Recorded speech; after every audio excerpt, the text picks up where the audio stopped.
Yes, guys, it's another episode of Fight Talk Live. It's Danny Glover. It's Base the Kid. You know where it is. What's going on? What's going on, people? Hope you are well. Hope you're well. Thank you very much for being here. It's gonna be a fairly quick show. There is a lot to get through, but we promise it will be a quick one so that everyone can enjoy the football. I know the football is on, but yeah, we made a quick switch from last week because there was a very special event that happened yesterday, and we had to hold that in high esteem. If you would like to tell the people what that special event was. Yeah, it was Mrs. Glover's birthday yesterday, so had to adjourn the episode for today, which Base was very courteous and understanding of. So thank you for bearing with us. Of course, of course. Now, listen, ladies and gentlemen, we're going to start off right now. We're going to get through all of it as quick as we can. So, we probably won't be in the chat and everything, but appreciate you. We have a major announcement to make at the end of the show, but we're going to do it at the end of the show. So, make sure that you stick around till the end to hear about that.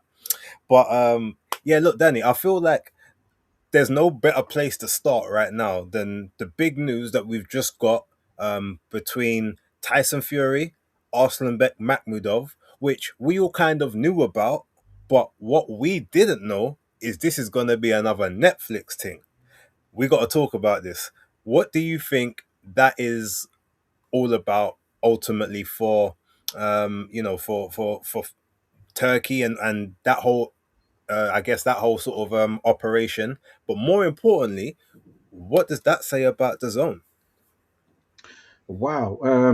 Well, it kind of it was for me. I thought there was two front runners. It was Argon Smakishi as he was putting up videos, saying I cut you and I've done this to you and that to you. So I thought maybe Fury might go for him. And then there was obviously talks of Arslanbek Makhmudov. With it being announced on Netflix, I'm like, wow, um, okay. And then lo and behold, I seen just a clip of an interview. I haven't managed to watch it in full, but Frank Warren was asked today about is he involved in this or did he know about this? And he said no, he has no involvement in this Netflix show. That this is being done by the Ring guys, the Ring team.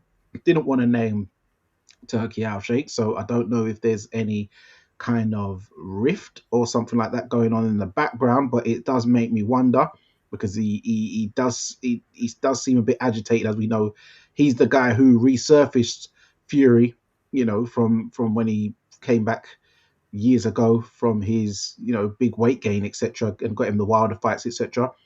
But we do know also that while Fury has been screaming, "I'm only coming back for X amount of pounds and X amount of dollars."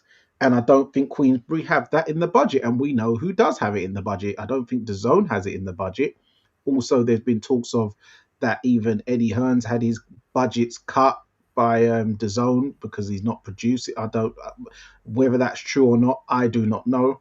But this is just letting us further know that boxing is changing in a big way. We're getting boxing on Netflix in a major way. You yourself and October gave the Netflix as the broadcaster of the year for last year for 2025.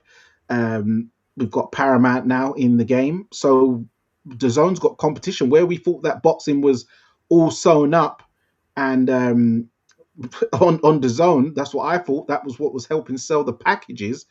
It seems like now we've got new cowboys in town. Not like cowboy like I'm not talking about no scams. I'm just meaning like yeah, Yeah. DAZN was the sheriff, and we've got new cowboys in town looking to try and take over. So, what was this? Did I answer both questions? Yeah, pretty much. You know what's weird though? I thought that Tyson Fury was with Queensbury slash Top Rank. I thought he still had a deal with them. I didn't. I wouldn't have figured him to be a free agent. Now I don't know if that changes when you retire. Like, do you get out of all contractual obligations? Because I would have thought if you come back, your contract is still valid unless it's got like an expiry date on it.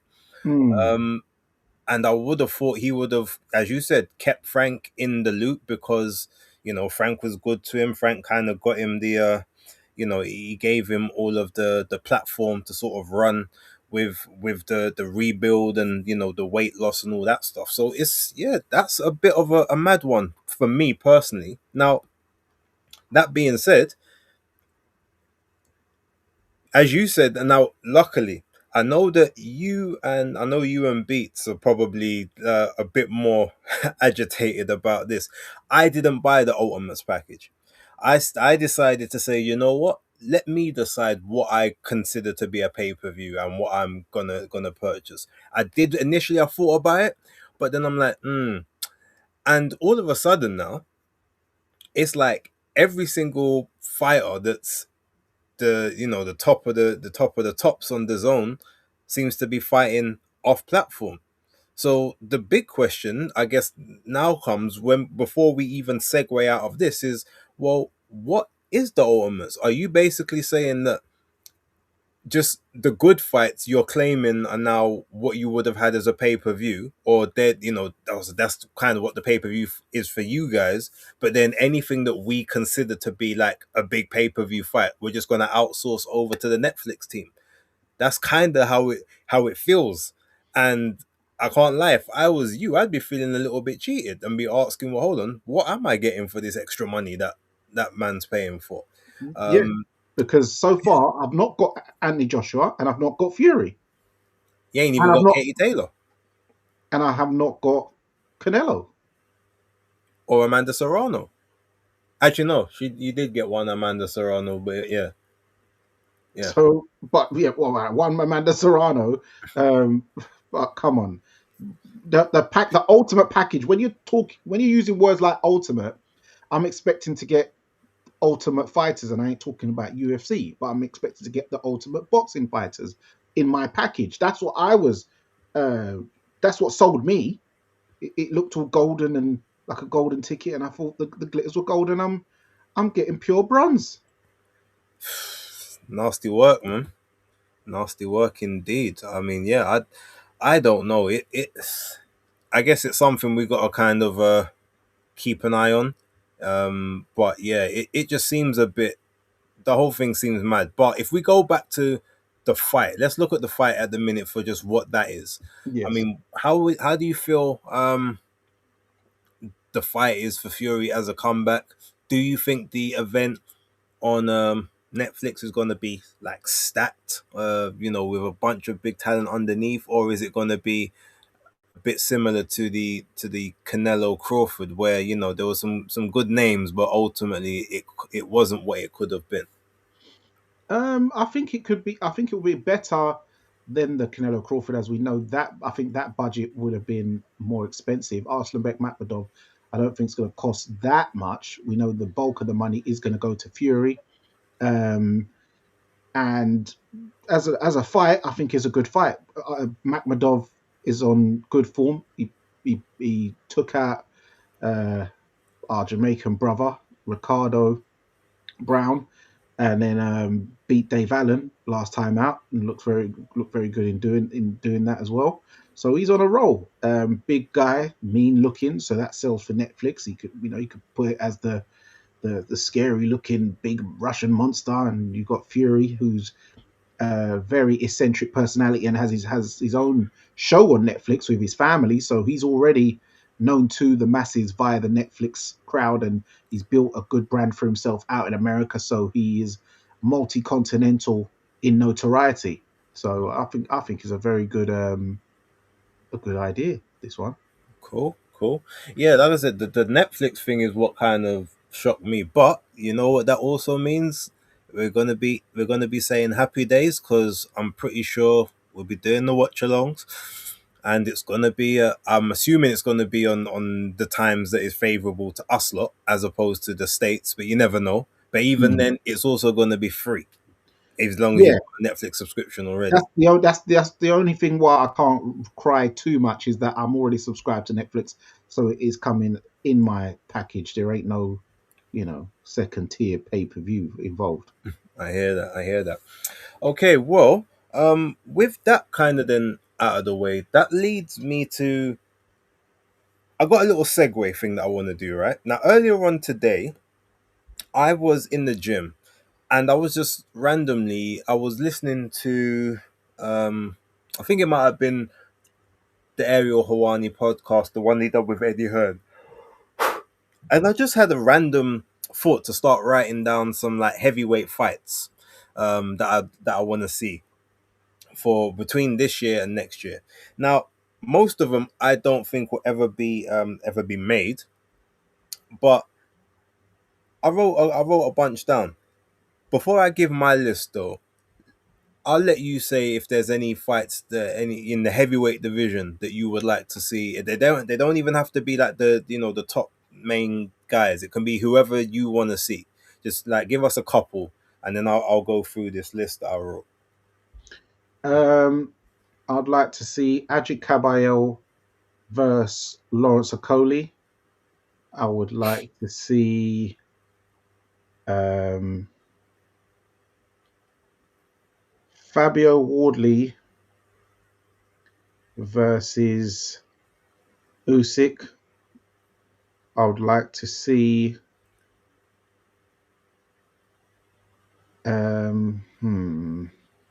what other heavyweight fights would I like to see?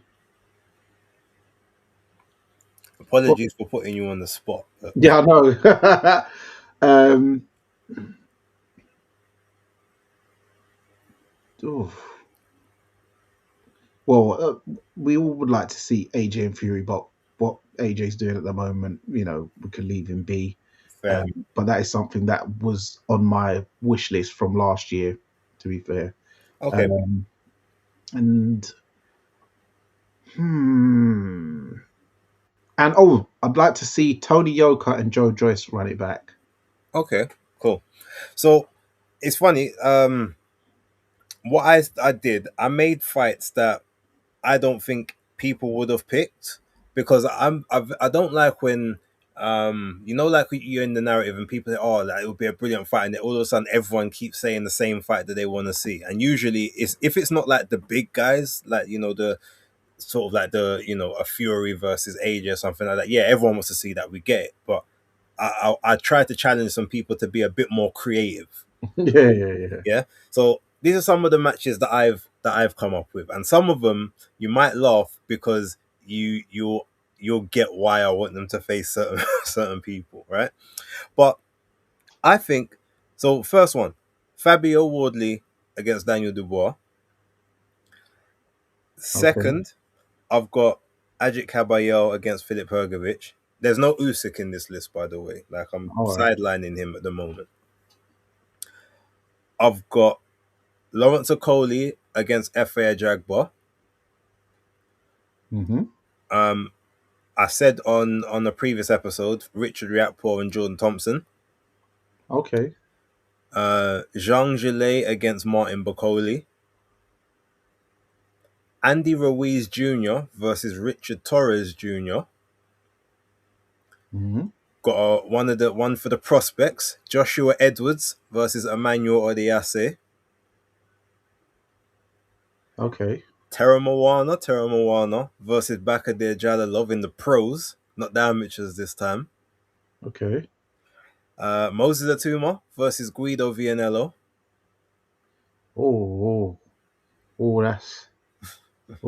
That's a big jump, man. That's a big jump. That's a risky one, man. I mean, I'm saying, like, we can't just be putting man in with all the top dogs. You gotta earn your stripes. You know what I'm saying? David Delier against Jared Anderson. Okay. Tony Yoka versus Solomon Dacus. Okay. Boxer versus boxer, yeah. Yeah. I've got Lenier Pero against Justice Hooney. Oh, that'd be a good fight. That would be actually be a very good fight. Yeah, you like that one. Yeah, I like that one. I've got Daniel Pero against what's his name? Actually, I'll come back to that. I can't remember the guy's name off the top of my head. That one could get made though. It could. I mean, they're both Matchroom. So yeah, that can get made. But I've also got Cesar Navarro against either Johnny Fisher or Dave Allen, either of the two. Now, if you remember the fight, Daniel Perro against Cesar Navarro, remember that fight that I kept telling everyone to watch? Yeah, Yeah. So so little Mexican brother against either Johnny Fisher or Dave Allen, either or.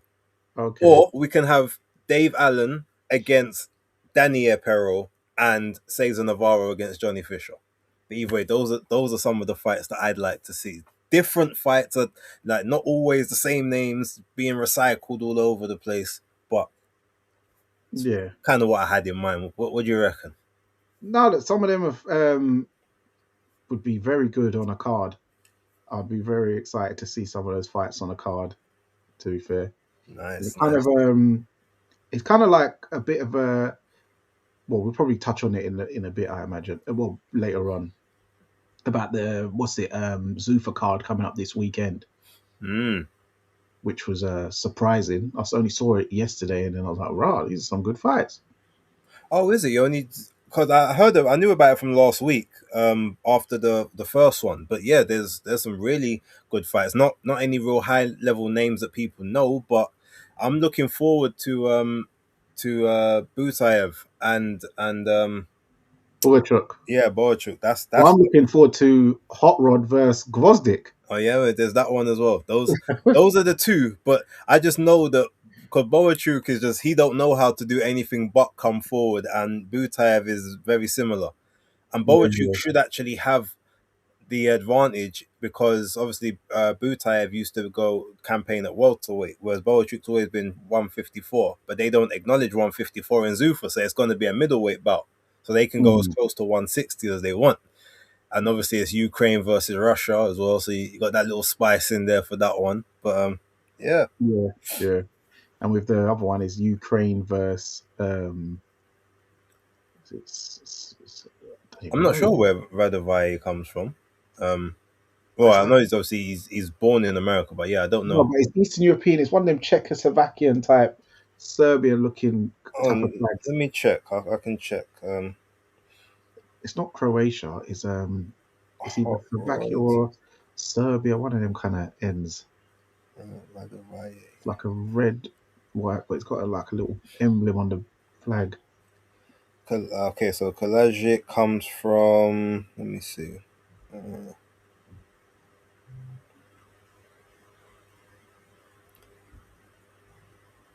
it One of them. doesn't. One Where of is that? one of Oh, them Slavic is it? countries. No, it doesn't say on here. It's one of Let them me try. Slavic. It's one from one of them Slavic countries. Oh, no, I'm gonna go to the box rec instead. If it Uh, shows up. Um, Vai Kalajic. He's Serbia. Yeah, yeah, Serbian. yeah, yeah. So yeah, that's Oh, no, Yugoslavia. yeah. But it says he's born in Belgrade, Serbia, which probably was Yugoslavia back in the day. You know, they changed the name. Zenica SF Yugoslavia. Let's check. Okay, No, yeah, it's Federation of Yugoslavia. That's where it's from. But okay, then from there it went to Bosnia. yeah. Um, okay, cool. But yeah, no, that would be a very good fight. All right, so we'll come back to. Oh, did you think of any other heavyweight fights or? Um, yeah, I'd like to see. Obviously, it's not really adventurous, but yeah, Richard Riakporhe versus Lawrence Okoli. I've always wanted to see from cruiserweight. Okay. Um, Solomon Dakers versus Johnny Fisher. Um, do. No, I don't think I can top some of them ones you put together. You know, All and right, fair enough. I wouldn't have even thought of that one. But that Lenny Aparo, um, And Justice Uni. Justice Hooney fight is Hmm. yeah, it's got me smiling. Yeah. Okay, okay. No, you Um, definitely need a percentage if that gets made though. yeah, fair dues, fair dues. I hope so. I hope so. I mean, you know that I think they do take my ideas. Right. So Usyk and Ruiz. This seems to be gaining traction now.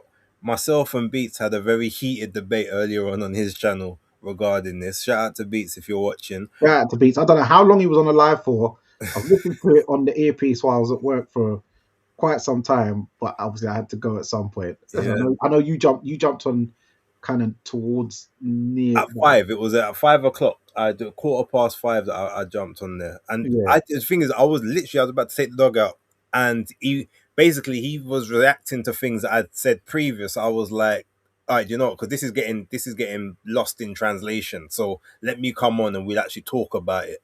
But yeah, Beats, like once he's kind of got something in his mind, he doesn't really deviate from it unless you've got a stone cold fact in front of you. Like, there's no conjecture, there's no seeing the reason. He's locked in. But it's always good to chat. But yeah, so with that being said, he was obviously speaking about Usyk and Ruiz. Basically, he was saying, look, it shouldn't be happening.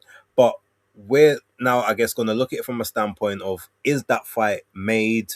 Or is it actually active? Is it something that is looking to be done? Who's it being done by? Have you heard anything on the grapevine about that fight potentially taking place?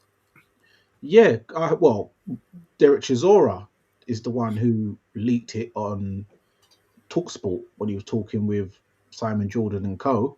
Um, he's the one who started that whole rumor, and it's gained traction ever since. He obviously seems to be in the know because they was asking him if he beats um, Wilder, is he going to fight Usyk next? Because that'll be the ticket, right? Because Wilder's already been fixed to fight Usyk next, and he said his wife will kick him out if he has another fight.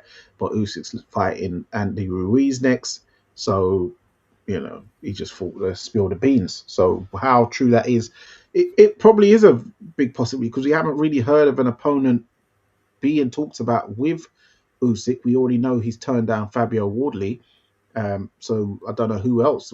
We know he's saying he's going to fight Wilder later on this year, so he's going to want to fight someone earlier in the year as a tune-up. If Wilder gets a tune-up, Usyk doesn't need a tune-up, shall we say, but just a keep busy fight, just to keep the wheels oiled.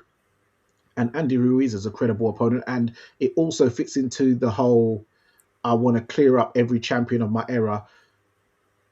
I don't know how he can do that to a degree, beating Andy Ruiz and Wilder. I don't think it would be very viable to call out Charles Martin because he'd be the last one remaining. But Or he may not even consider Charles Martin because the way he won the belt was very dubious, and then yeah, no, he kept it for he only had it for what, 2.5 months, 3 months, yeah, something like that. So, all right, but even with regards to that, yeah. So, do you think that if Wilder did face Chisora, do you think that Usyk would wait around for him, knowing that he's got the other obligations? Because the whole point of him looking at Wilder was initially to do it at the start of the year, like I guess up until maybe April, May, and then possibly assess what the landscape looks like at the end, whether he's got to go drop another belt, whether maybe Fabio Wardley's now a viable option to try and petition for another undisputed fight, or if he then would have to fight a mandatory and then go, like because nothing's been called, we don't really know sort of where we're at. But do you think that he would wait all that time? Because he hasn't. The last time he fought was July last year. So if Wilder and Chisora are fighting in April, Wilder ain't going to be fighting again till November, December. Do you really think he's going to wait like 16 months out of the ring and hold up 3 belts as well? no, not for Wilder. He's not. So I think he will fight Andy Ruiz. Who it's under, I don't know if it's going to be Zufar or it's going to be this IV boxing thing in San Francisco, because that is California where Andy is from. Even though he's more close to he's like San Diego, but yeah, it could. I think it sounds. It's all leading. I'm thinking it's going to be one of them one-off IVB things, just to, they must be paying him a ton, and it gives good tourism, I imagine, and it helps build up the area of California, as we know that the next Olympics is in Los Angeles, California. So yeah, it's kind of leaning that way. I believe he will fight Andy Ruiz next.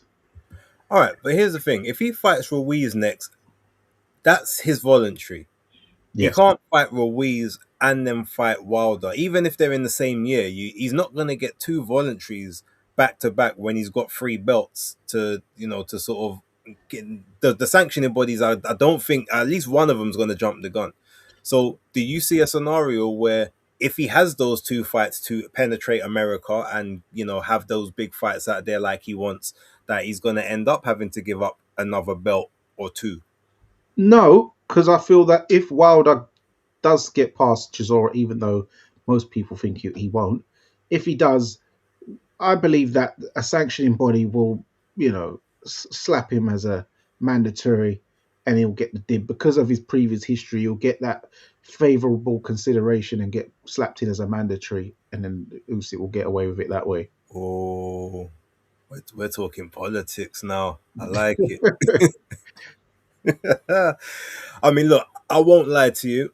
I think Usyk. I'm well. Okay, I think Usyk is deserving of one. I don't like the one being Andy Ruiz, considering he hasn't done anything in about 2.5 years, three almost coming up to three. Um, and obviously not ranked anywhere. So in that sense, I would feel like that one shouldn't, your belt shouldn't be anywhere attached to that. So that should be, if you want to do that, you should have to give up the sanctioning body belts. That being said, because he's lineal, he's almost above the belts at this point. Like no one can't have a belt and not see and still not be considered secondary to him. Paper. Yeah, he's still going to be the consensus champion, and he'll have the Ring Magazine belt as well, which is obviously the one that you kind of, if you got that, you are the number one in the division, regardless. So if he were to have those two fights, do you think that maybe he could say, you know what, I'm gonna do what I want to do. I'm gonna get rid of all of these. You lot scramble for them, fight amongst each other. All the champions fight each other, and I'll fight whoever comes out on top at the end when just before I leave. Like, do you think that might be something he would consider, or do you feel like he just might do this whole drop a belt, pick it back up, drop a belt, pick it back up situation until he goes, or until he gets beat and then retires? No, I think it's more of a thing.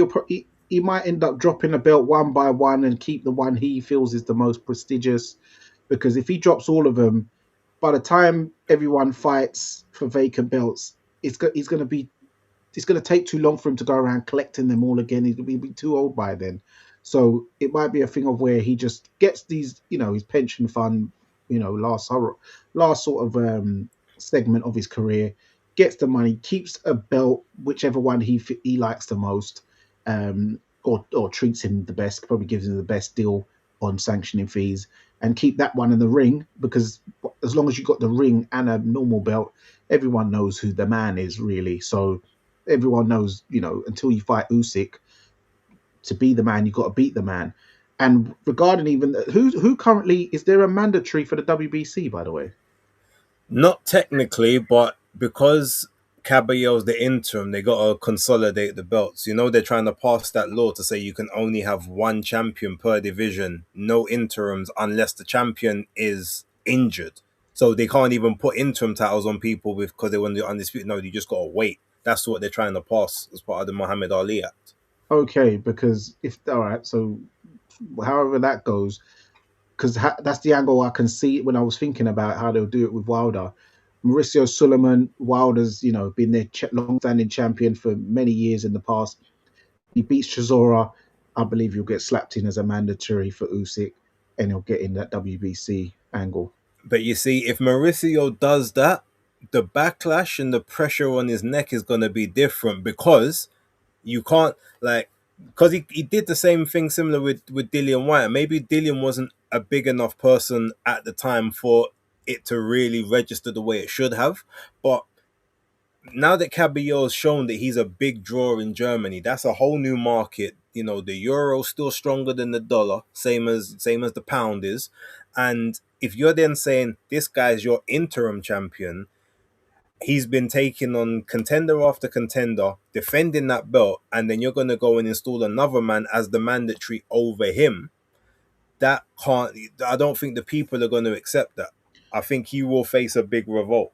But remember, Dillian White was doing big gates at the O2 Arena, selling that out a couple of times against big, good opponents, good attraction, and they still done him dirty. So it's kind of the same. They could do the same thing, but doing it twice. And the what do you call it? The casual fan is a lot more educated now than they was back then. So I can see it being a lot of backlash. But does Mauricio even care about backlash at this stage? Because he's already in the mud with his reputation. Fighters are cussing him. He don't care no more. He's I don't want to get into family issues, but I'm saying he's not doing his old man a good service because you know his dad was an upstanding guy when it came to that sanctioning body. That's what got that belt, a good reputation in the first place. Jose Sulaiman. I hear it.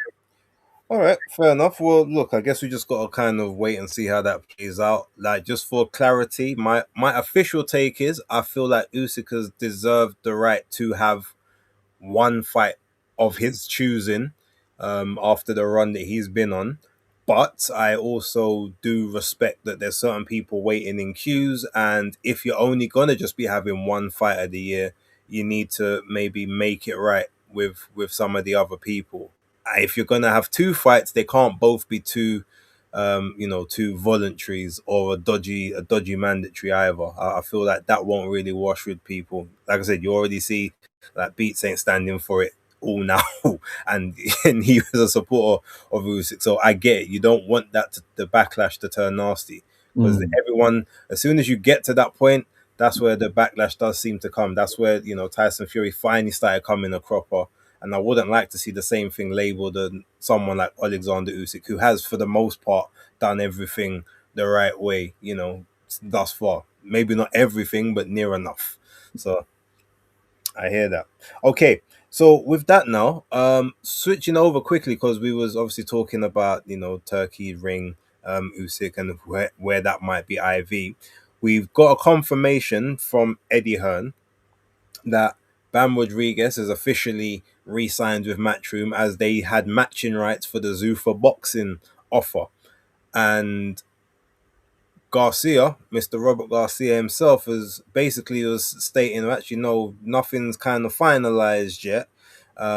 We've got other offers we can field. And he basically said that Eddie had a 30-day terms to basically make an offer, or they could be free agents. And he said he didn't hear anything from Eddie until 2 weeks after that.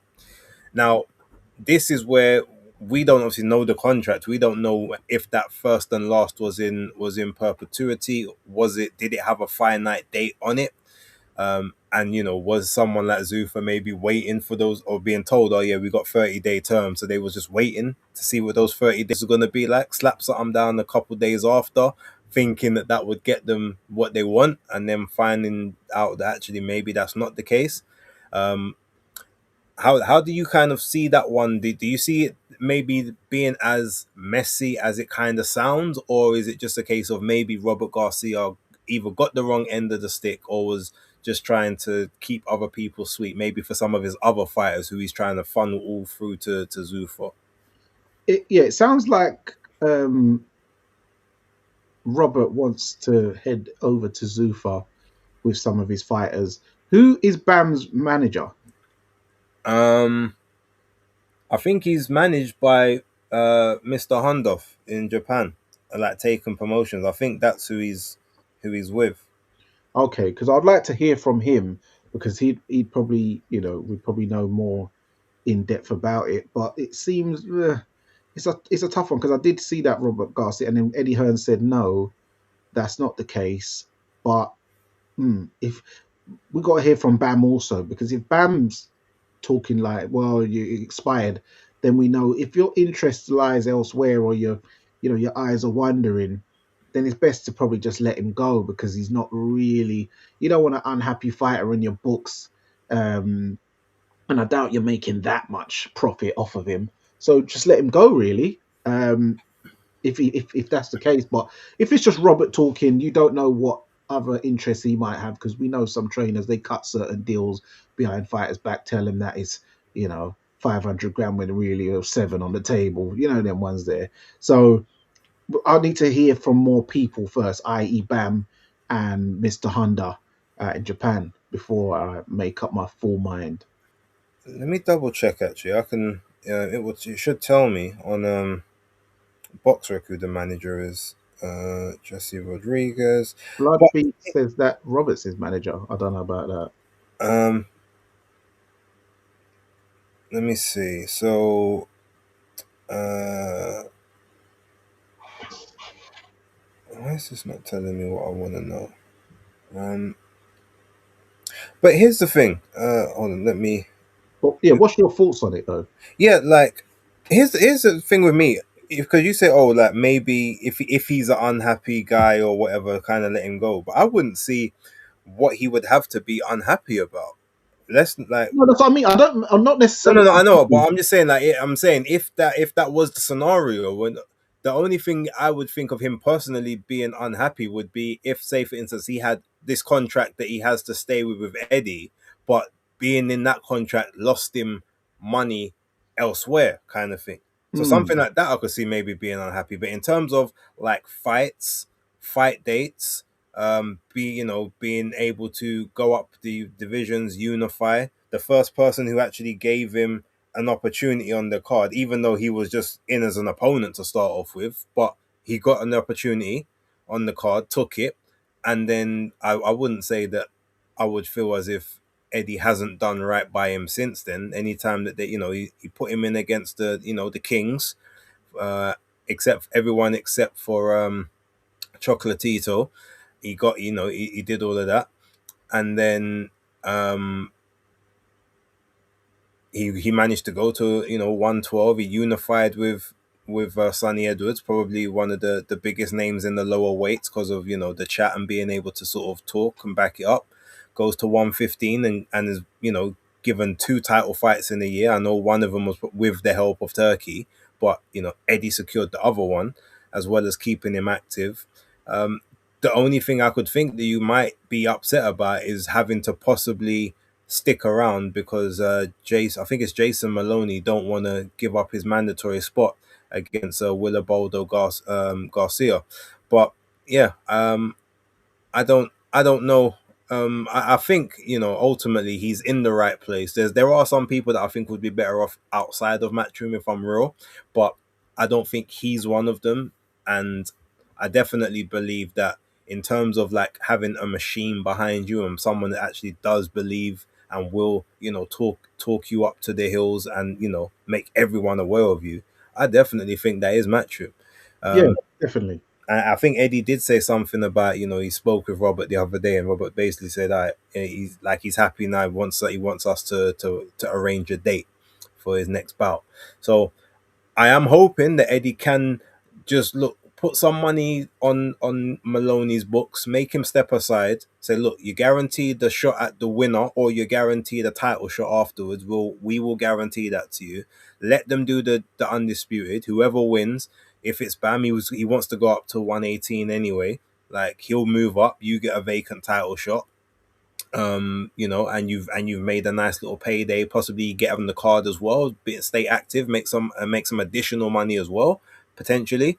Um, and if it's Willa Baldo, then obviously Jesse will still move up and do what he wants to do at 118 and eventually possibly 122 as well. So yeah, if I know Eddie's not really in the business of quote unquote losing money on fights, and I don't know if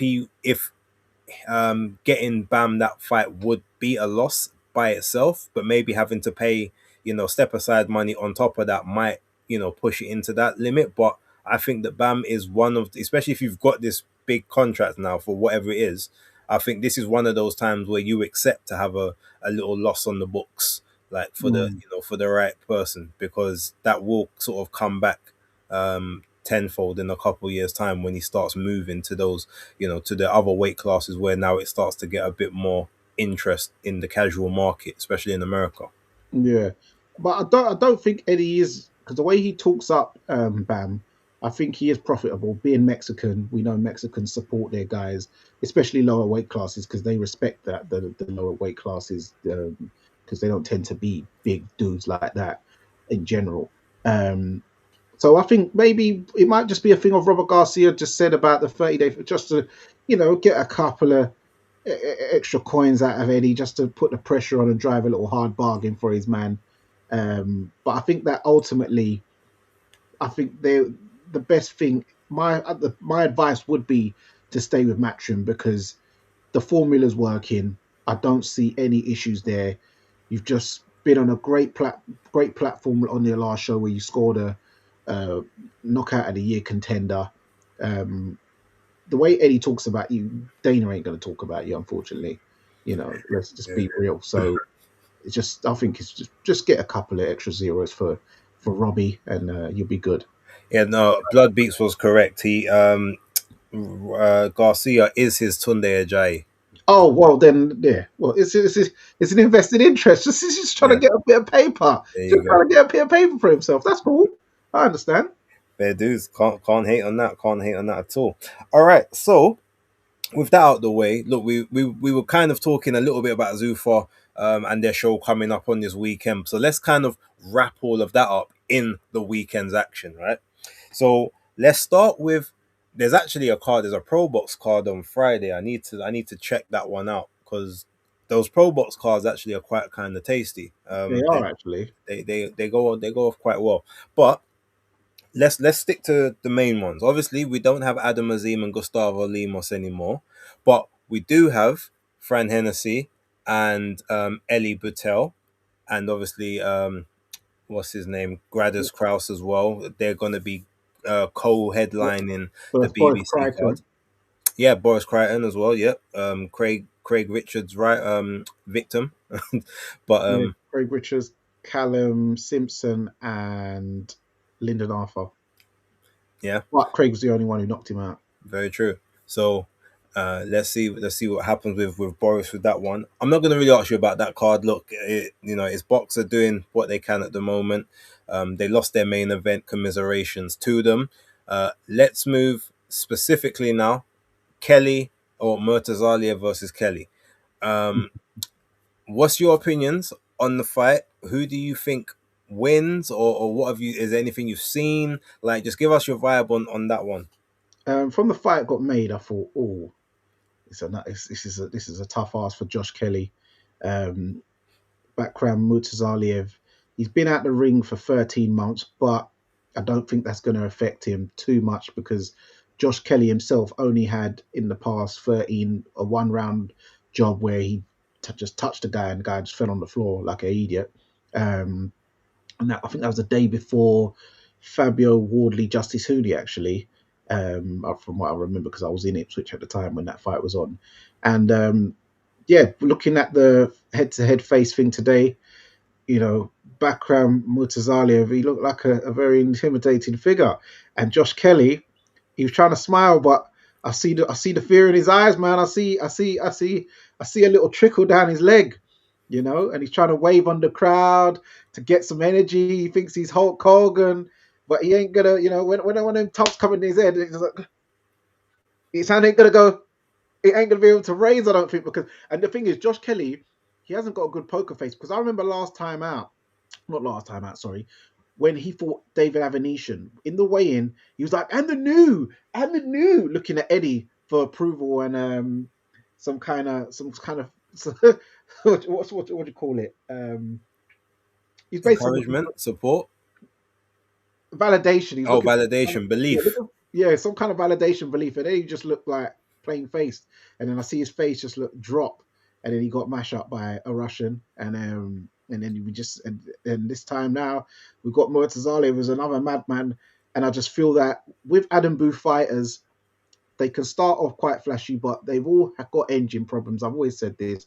Whether you go through the history of David Hay, George Groves, um, Josh Kelly, David Adelaide, they've all got engine issues. So none of them, even Harlem Eubank, probably that's why he left Adam probably soon after he joined, not too long after, because they don't have engines, those fighters, unfortunately. I don't know his training methods. if they're heavy on any kind of cardio and stuff like that. But they're very. I know they do the pads and it looks quite explosive. But I just feel that Josh Kelly's gonna get stopped ultimately in the middle rounds. Okay. Obviously, I can't give my takes on it, but Mm-hmm. I am not mad at at your breakdown and your thought process. Disclaimer to everyone, or not a disclaimer, sorry, an announcement I should say regarding basis picks this week. Normally, it's pre-recorded. You kind of can watch it at your convenience, but because there is so much boxing on this weekend from Friday onwards, all the way through to Sunday, we're doing basis picks as a live stream on Friday. All right. So I'm probably about between seven and 8, somewhere around there. That's when we're going to be doing it. So if you want the picks and the predictions, just you can lock into that. It probably will be an hour long. I won't have any other way to do it because otherwise I'd have to do like 3 separate videos and it's gonna be long. So yeah, stick around for that watch along for that. Is there any fights on the undercard that you believe will be competitive that you want to see? So not just fights you want to see, fights that you actually think will be competitive. So that basically means you can't talk about a Leaf.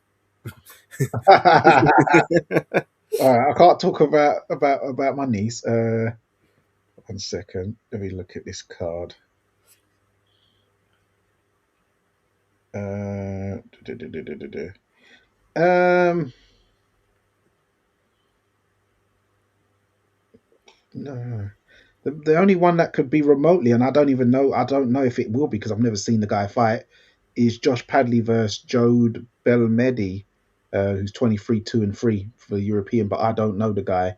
Other than that, no. Leo Atang, he's going to blast his guy out. The rest of them, yeah, they're not now. Okay, What about cool.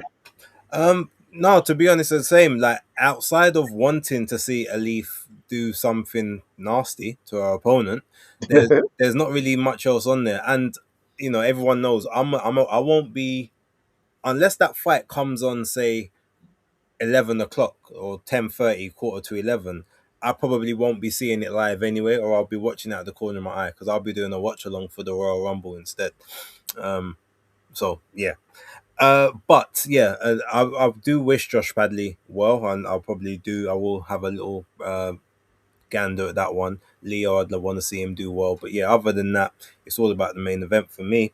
And then that sort of leads us nicely into what is a very, very deep night of boxing. Now the thing is, a lot of people forget there's 2 cards on that night, both with serious consequences. You've got Teofimo Lopez versus Shakur Stevenson, but you also got Xander Zayas against Abbas Baru, unifying the 154 titles. That's Like, Saturday. Right. yeah, people forget about that one, but that's a sleeper fight right there. Oh, I knew it was coming up, but I didn't know it was this week. Oh, Yeah, right. in Oh, Puerto no. Rico, like that, and it ended up just kind of going under the radar because the ring fight swallowed up all the publicity, and obviously because Top Rank ain't got no broadcasting at the minute, it's one of the ones. Yeah, it's just kind of under the radar, but that's got a good fight card there as well. So Yeah. which card do you want to talk about first? We might as well talk about the Puerto Rican one first. Okay, so Yeah. yeah, so let's talk about Abbas Baru and Xander Zayas. What's your thoughts on that one? It's a good fight. Abbas Baru has been on a very good roll, as we know. He's been coming to England, the UK, and doing a good number up, like on Channel 5, beating the likes of Sam Eggington and co. And and Xander Zayas, he's been like a prospect of the year for quite a few years. He's been the one to watch. He's been one we've been saying is definitely one for the future. I do, but in the Abbas Baru, he's got that style. Um, it's kind of Crawford esque, in my opinion. I know Yeah, he looks like. I remember I always used to say he it looked does like. look like him a bit as well. I can't even pick. It's a hard fight to pick Yeah.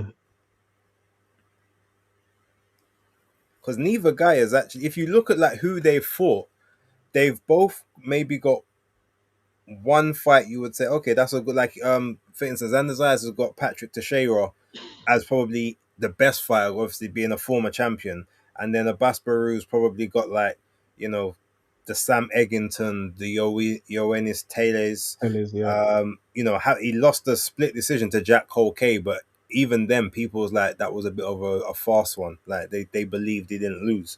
So, but maybe you might say, just in terms of the actual the top level experience, you might say that Xander's had a slightly better win with Patrick Teixeira.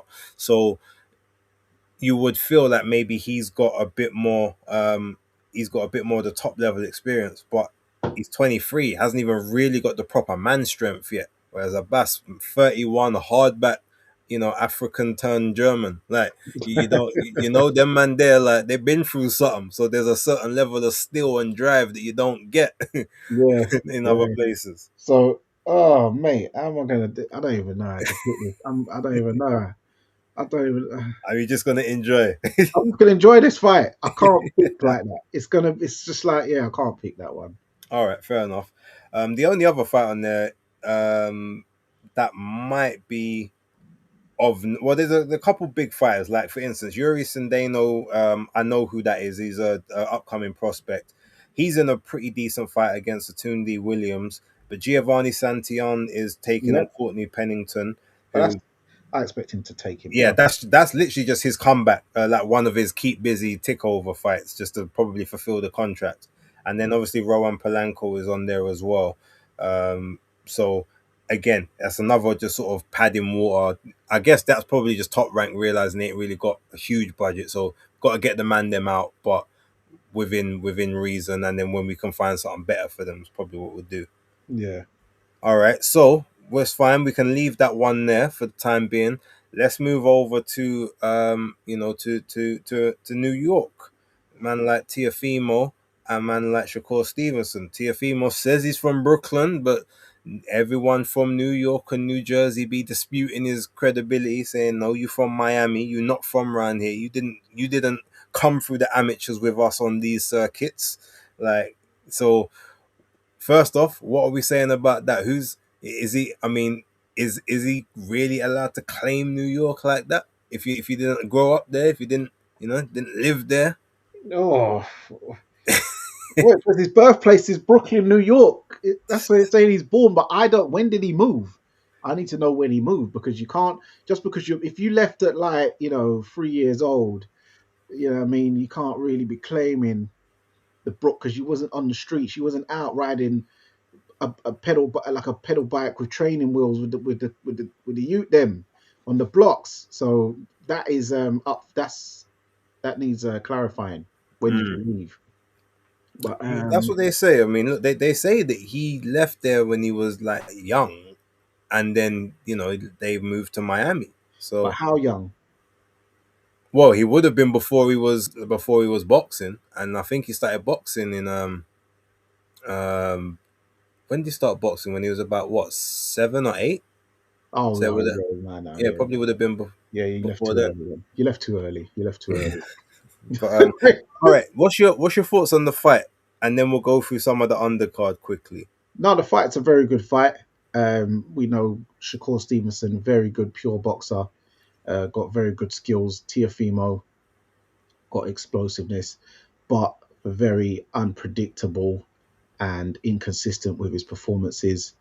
Um, Surprisingly, probably for quite a few people, I'm actually picking Tiafimo Lopez to cause the upset and beat Shakur Stevenson. Reason being is that I know that Shakur doesn't like getting hit, especially hit hard. He might might try to go negative. But the thing with Tiafimo, he's good at cutting the ring off. He's good at, he's very fast and explosive with his movements, and he's very agile and athletic. So I think he'll be able to catch up with a man trying to go away from him. And also with Tiafimo, yes, we know he's had some mad performances against Ortiz and Sandor Martin. But when it comes to the big fights, especially the ones where he is predicted to lose or get dominated on, he always shows up and, turns a fight on its head and totally smashes up the bookies, i.e. Lomachenko, i.e. Josh Taylor. So I think with these big fights, he will show up and show out. And I think, and also, I think he's got a little point to prove because he's had a gripe, he's had a little chip on his shoulder, a bee in his bonnet about the black fighters with Top Rank. And then also with him being Central American and Shakur Stevenson claiming Puerto Rican, he's definitely one of gonna um, put Cute Boy in his place. He's talking about doing some homoerotic things to Shakur, and Shakur didn't bite back. So homeless, and that's not good. You got to show a man no, don't you can't talk to a man like that because But Shakur maybe a bit. Is he mild mannered? Is he kind of? But then he has his moments. But I just believe Tiafimo is going to pull the upset and win. I hear that. The only thing I would say to maybe just push back on that, because obviously I can't really give my takes right now. I've got something in my head that I think will happen, but here's the one thing that we do know is Tio is at best when he's on the back foot, like counter punching. That's his bread and butter. The explosiveness. That's what he likes. There's never really a fight, especially not in the early stages, where Shakur is a person that's like basically going to be pressuring coming forward, even against the guys that he knows he's better than. It's all about that engagement. And we do know one thing we know for sure. Tiafimo looks a lot worse coming forward than he does going backwards. That's when he's always been dropped coming forward. He always seems to get caught in the exchanges coming forward. He never seems to be able to get off the line and hit the counters the best way when he has to sort of be the one to force the fight. And I just wonder if that's gonna be something that he's addressed and been able to fix up into this fight, because he's got everything else. He's got all the other advantages. He's got the slight size advantage, even though like height wise maybe not, but just width and body. Yeah, He's physical. got the punch advantage, even though he hasn't stopped anyone in like 3 years, 3.5 years. But he's got that. He is the more explosive, so he's the quicker and the more athletic out of the two of them. So he's got all of those advantages. But if does he have the ability to be able to put them all together against such a technician like Shakur, who knows how to stay composed under fire and is quite happy sort of sitting back and making you have to engage? Because let's be honest, if the crowd start booing, it's New York, they're going to, but Shakur ain't going to care. That's going to be something that might bug Tio more than it bugs him. And can he keep those emotions in check? So if all of that plays out in the way that we need it to, then yeah, I mean, I can definitely see your prediction being valid. But I'm gonna wait until I watch the press conference and see what the energy's like there. Obviously I'll Mhm. have to give my takes before the weigh-ins happen, but yeah, because that's normally what I like to give them. But those American ones, they be starting all 9, 10 o'clock these days. I ain't got time for that. So Mm. yeah, we'll have to wait and see. But yeah, good fight, and I can't wait to watch it with everyone who's on the watch along. Yeah. Now, Keyshawn Davis versus Jermaine Ortiz. Yeah. I'm gonna do something I don't normally do, right? Yep. So I'm gonna half predict this one. I haven't fully locked in my pick yet, but I think we're getting an upset. I think Jermaine Ortiz, I think he's got this one. There's a lot about Keyshawn recently that I ain't really been liking. Hmm. Not just from a personal standpoint, even like some stuff in the ring as well. There's a few minor things that I've been seeing.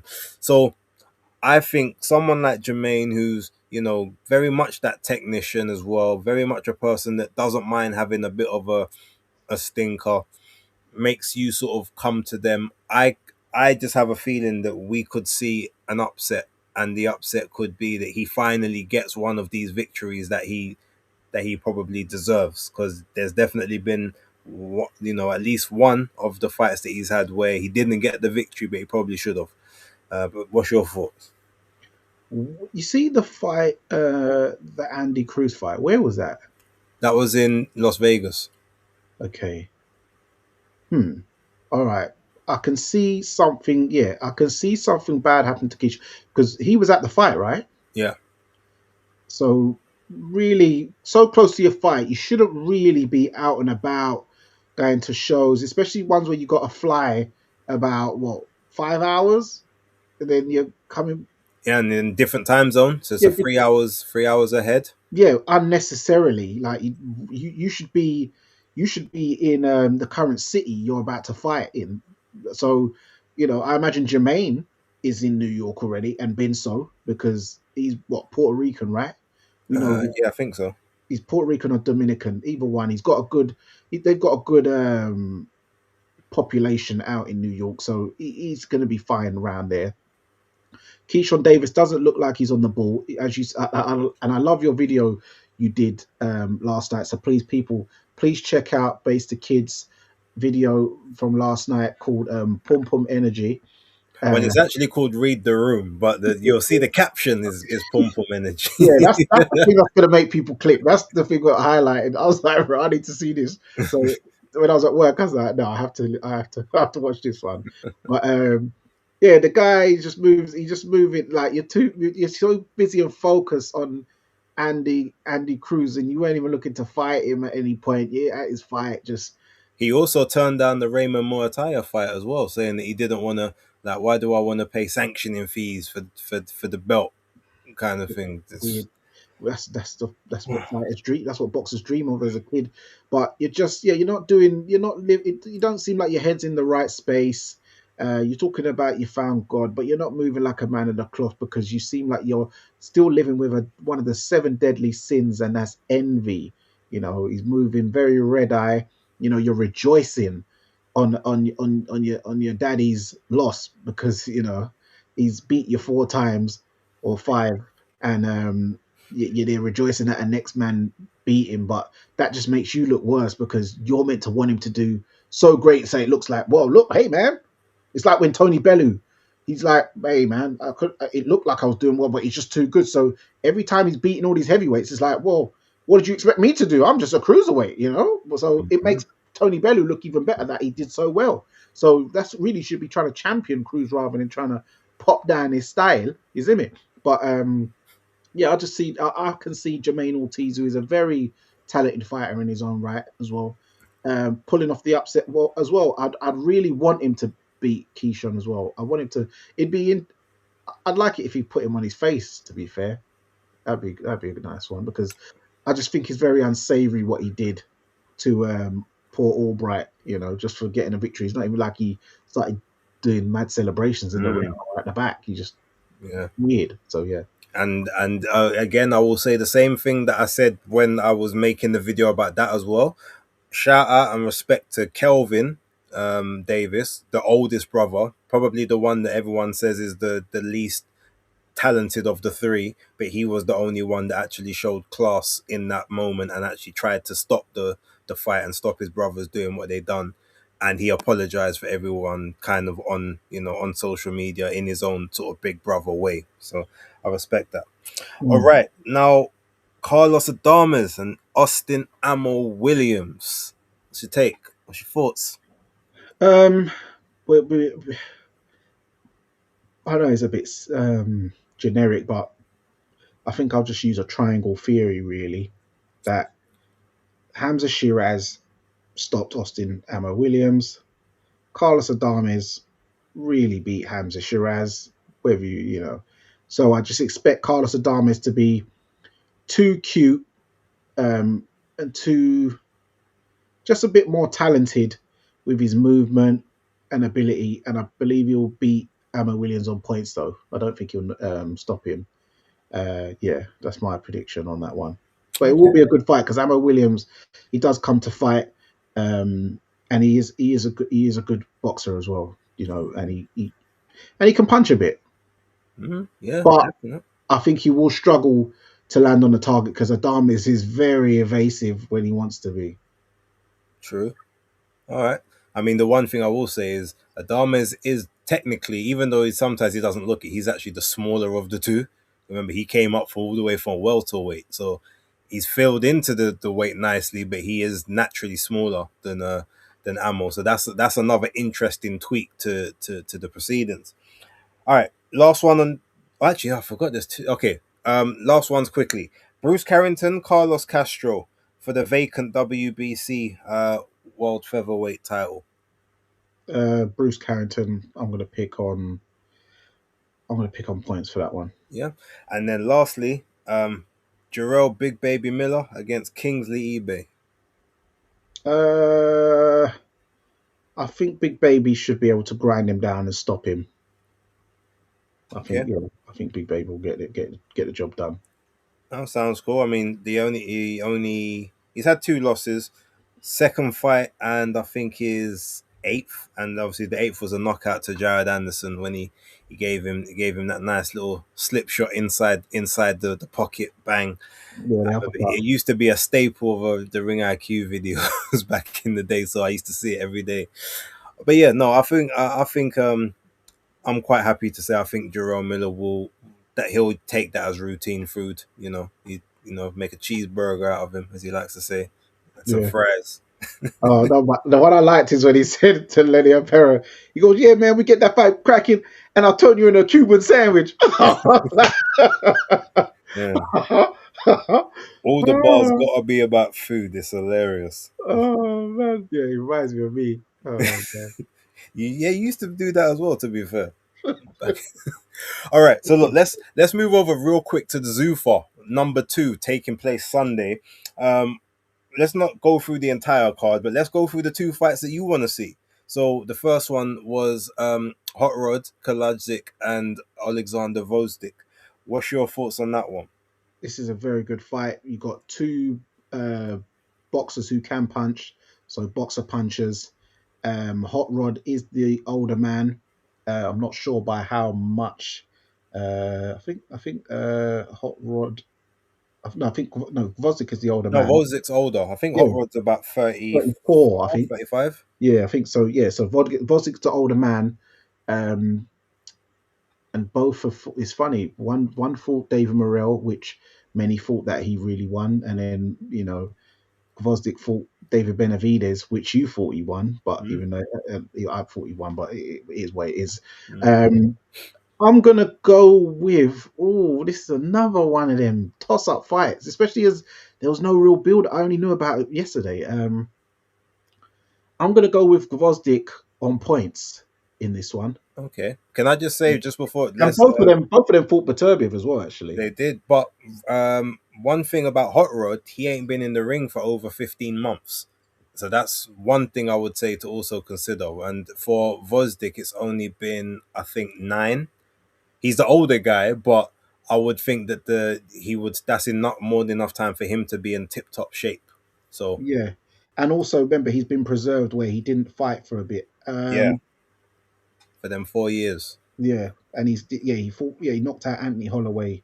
Probably as you said about 8 months ago, 9 months ago, something like that. 8 months ago. April last year, yeah, so Yeah, about 9.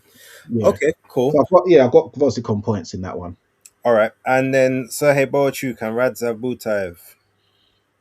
That's another car crash of a fight. Because Boychuk, he's a bit. Oh, Butaev. When's the last time Butaev fought? Actually, because was it when he So lost? Butaev last fought in November. Okay. Oh, all right. Oh, and he's fought twice since the Stanionis. Okay, that's cool. And then Boychuk he fought the Brandon Brandon Adams. Adams, a Yeah, rematch, yeah, the and got rematch. comprehensively beat up. Yeah. Oh, because Boychuk's been in a few wars now. Um. Oh, It's a good fight, isn't it is a good fight. it? It is a very good fight. Oh, mate, he's on the spots. I'm gonna go with. I'm gonna go with Radzab. Okay. I'm gonna go with Radzab. Uh, I'll go with Radzab on points. All right. And But then I believe he will. I believe he will drop. I think he might drop Burchuk at one point, okay. but it will go to points. All right. Fair dues. Jalil Hackett's. Oh, yeah, I forgot he's on this card as well. I thought, I guess, his Matchroom deal is finished, or maybe Eddie's just allowing him to take. Or, I'm not sure. It's a shame. But yeah, he's had two wins since the upset loss that he had. So, and I think both of those was on Pro Box cards. Um, but yeah, he's facing Roberto Cruz. I don't know much about, but he's 11-1, just like Jalil Hackett, which is good. So Yeah. even Stevens, Puerto Rico against Washington D.C. So yeah, I'm definitely interested in that fight as well. But main event: Jose Valenzuela against Diego Torres Nunes. What Uh, are your thoughts? I'm gonna go with yeah, I'm gonna go with Jose, man. I like Jose. Yeah, You know what I mean? I mean Torres has got the more experience, I'd Yes, say. But yeah, he does. But I like Jose Venezuela's style more. I just feel, yeah, I think he'll get it on a close points decision. okay, where's actually Jose. His last fight, he was fighting at one. I wonder if this fight's at one forty Gary five or Russell, 140. Gary Russell, he fought last time Yeah, round. but I'm saying he's been cause he went up for the Cruz fight, um, and he I guess the Russell fight as well because he had the belt. Oh yeah, but he wasn't. This is a lightweight fight. This is 135. Yeah, no, he was a lightweight. He went up to fight Cruz because they gave him the Cruz fight, and he beat Cruz. He wasn't supposed to, so he stayed up there, and they gave him Russell. He lost. They said he's going back down to his correct weight. So yeah, okay, cool. Um, yeah, all right. I guess that's it for the predictions. For anyone who wants to hear my predictions on all the fights this weekend, like I said, there will be a live basis picks on Friday. Time to be confirmed, but it will be somewhere between 7 and 9 in terms of a start time. Um, I actually need to find out what time SmackDown is on Friday because that's taking place from Riyadh as well. If that's on at 7, then I might try and go a little bit earlier. Or I'll have to wait and see sort of how I can do both of them. But yes, Yeah, thank depending you. as well, I might do because I'm doing it's a new club opening near to where I live, so I'm doing that. But I finish at 2, so hopefully I can run back home and do a live for the New York card. Do you know what we do then? How about I just set it up, and then I'll be doing it anyway. You jump in, Yeah, yeah, yeah, do the and we set the stream. yeah. Because I won't. I'll have to be watching Josh Kelly one on my phone because obviously I've got the zone on the phone. Yeah, Yeah. yeah, fair dues. Okay, so ladies and gentlemen, I said that we had a major announcement to make at the end of this. So we're at the end of the show now. Thank you, everyone who has tuned in. Um, as you guys can see, there is no October Red with us tonight. Um, due to some personal issues and looking to sort of focus on some of her own things that she finds sort of near and dear to her, she won't be returning to the show. And as a result of that, myself and Danny over the weekend had a brief conversation, and we didn't feel as if it was right to continue Fight Talk Live. It's her brainchild. It was her idea to bring us together with herself and Maestro. There was four of us. It went down to three. We wanted to carry it on, but with two of us, we didn't really feel like it was appropriate to keep on, especially when the person who thought of it initially was no longer able to do it for their own reasons. So this will be the very last show on Fight Talk Live and of this platform.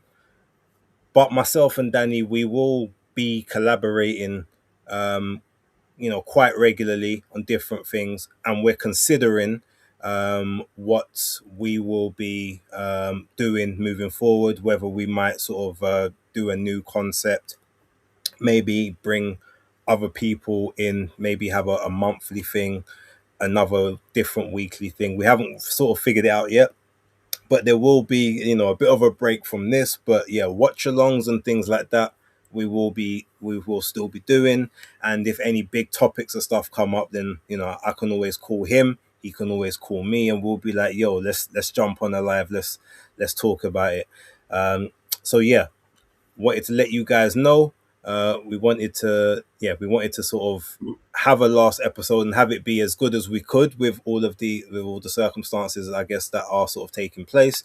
But yeah, thank you very much for all of the the continued support, everyone that's turned up every week and has actually showed love, been supportive. People like Skyline, people like Star Fox, people like Gorgaruga, Philip Answer, Toby Bartlett as well, and just everyone else. I can't even remember every single name off the top of my head. I know Blood Beats. I think James Douglas as well. I know Alexander Wilson was one. Jam Down 187 definitely was a guy. Golden Mike, Alex Bellotti was always in the chat as well. Yeah, and anyone that has whose name I haven't mentioned, that's not because you're not important to the platform. Danny, do you wanna say your words to the people? Um, well, just lastly, I just wanted to give a quick shout out to Julian Rodriguez for his performance over the weekend on Zuffa. He was my fighter of the weekend. Him and Merriweather, I forgot the kid's first name, but both of them I thought stood out for me. But other than that, thank you everyone who's been rocking with us. And also, if when any sort of big news comes out and you think that you want to hear from us, just DM base or message base or like myself. And as you said, as base said, he'll hit me up and go, hey, people want to hear from us, or likewise vice versa. I'll hit him up and say, hey, we need to jump on. Even if it's just like a 20-minute thing, we can just do a little something. So yeah, all those encouragements does help us keep more active, but we will be back sooner than you think. And there you have it. Until next time, it's Danny Glover, it's Base the Kid, it's Fight Talk Live. And remember, guys, persistence beats resistance. You know where it is.